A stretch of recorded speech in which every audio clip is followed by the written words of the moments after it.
So we're back here in the LBJ Penthouse talking Texas politics for the week. And in a way, all the big issues of the week seem to be a appetizer, a big supersized appetizer for next week, because next week is the special session. That includes the border. And with me to talk about the week in politics, our panel, Brian Smith with St. Edward's University, Mark Wiggins, a political consultant, and Scott Braddock with the Quorum Report. Gentlemen, thanks a lot. Scott, we're going to start with you. Okay. Scott, you ended the week last week with your one word being Trump, and sure enough, Trump became a big part of this week. Does it stick? Does it carry on?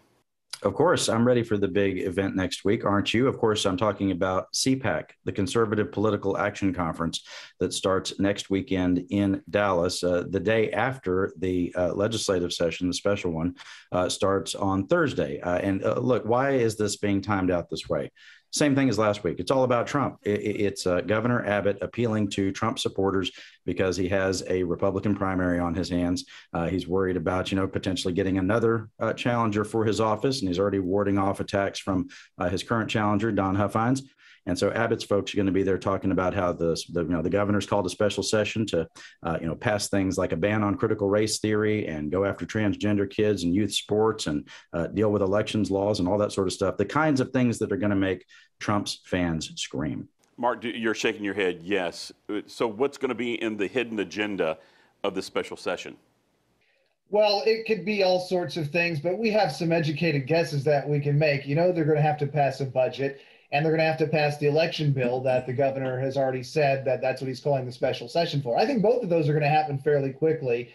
Nationally, the Republican Party is very interested in this debate over racism in school curriculum, how it's taught, whether it's taught. So it wouldn't surprise me to see that come back around in a special session. Governor Abbott's already said he'll bring that back in a special session. As far as what else, we'll see.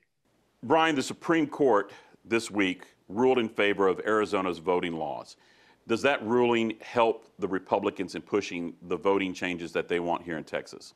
It certainly does, because now they know how far they can take their changes. They can take them up to at least the Arizona line, and it was a 6-3 ruling, so they actually have some more wiggle room if they decide to cross the line. So for the Republicans, it means that they definitely can get a lot of what they want through, and they're going to have the courts back them up on it. Scott, you made note that the Olympics apparently becoming political again. We have a leading athlete who shifted during the anthem and the flag being raised, and now Congressman Crenshaw saying she shouldn't be on the team. Did you see this coming? Well, didn't see that particular comment coming from Crenshaw, although it's pretty predictable, right? Whenever you have an athlete take a stand that's political, which is not new, by the way. Does anybody remember Muhammad Ali? I mean, we have a long tradition in the United States, a rich tradition of very talented athletes using their station in life to be able to advance social change as they see it. And we had this one person who said, look, this athlete, a hammer thrower, who came in third, she was upset about the way some things had gone. And she rose, she put a T-shirt over her head that said activist athletes. You had Dan Crenshaw say, we don't need any more activist athletes. He said the whole point of being on the U.S. Olympic team is to be proud of the United States. I would take a little issue with that. I would say the whole point is to win. Mark, do the Olympics go political, or will COVID kind of keep it controlled because there won't be a lot of people there in the stands? Yeah, Rudy, I think Scott made a good point in that this is an easy way for Crenshaw to tie into an issue that the Republicans nationally feel like is a winner for them. We know he's interested in higher office. There are a lot of folks in the Republican Party who want to see him run for higher office, but you got to stay in the headlines. And I think looking back on the margin that he won, clearly he feels more comfortable in engaging in the sort of more partisan fights that you typically expect from someone like Louis Gohmert. So, Brian, is this a springboard to a very volatile political summer? It is. We do have the Olympics, which is, again, just politics by other means.